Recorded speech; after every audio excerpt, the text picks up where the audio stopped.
మధు తెలంగాణ యువజన సంఘం రాష్ట్ర ప్రధాన కార్యదర్శి.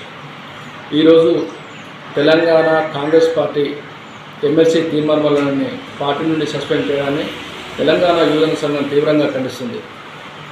గతంలో అనేకసార్లు రాష్ట్ర కాంగ్రెస్ పార్టీని అధినాయకత్వాన్ని కేంద్రంలో అధిష్టానాన్ని దుర్భాషలాడుతూ అనేకసార్లు మాటలు జారిన కోమటిరెడ్డి వెంకటరెడ్డి లాంటి వాళ్ళపై ఏనాడు స్పందించని తెలంగాణ కాంగ్రెస్ పార్టీ ఈరోజు ప్రజల కోసం ప్రశ్నిస్తున్న తీర్మానాలపై చర్యలు తీసుకుంటూ సస్పెండ్ చేయడాన్ని మేము తీవ్రంగా ఖండిస్తున్నాం.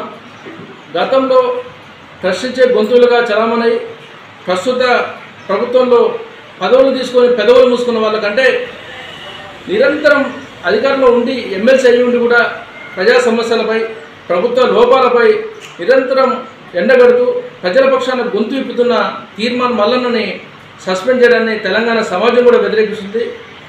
మీరు గతంలో చూసుకుంటే కూడా కోమటిరెడ్డి వెంకటరెడ్డి లాంటి వాళ్ళు వాళ్ళ తమ్ముడు మునుగోడులో రాజగోపాల్ రెడ్డి బీజేపీ నుంచి పోటీ చేసినప్పుడు కాంగ్రెస్ పార్టీకి వ్యతిరేకంగా పనిచేసినప్పుడు ఇదే తెలంగాణ కాంగ్రెస్ పార్టీ ఎందుకు తనకు షోకస్ నోటీస్ ఇవ్వలేదు, ఎందుకు సస్పెండ్ చేయలేదు అంటే ఉమ్మడి నల్గొండ జిల్లాలో కానీ రాష్ట్రంలో కానీ కాంగ్రెస్ పార్టీలో రెడ్లకు ఒక నీతి బీసీలకు ఒక నీతి చలమని అవుతుందా?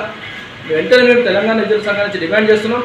తీర్మానం మల్లన్నపై ఏదైతే కుట్రపూరితంగా ఒక చిన్న కుంటి సాగు చూపుతూ సస్పెండ్ చేశారో దాన్ని ఇమీడియట్లీ ఎత్తివేయాలని తెలంగాణ యువజన సంఘం డిమాండ్ చేస్తుంది.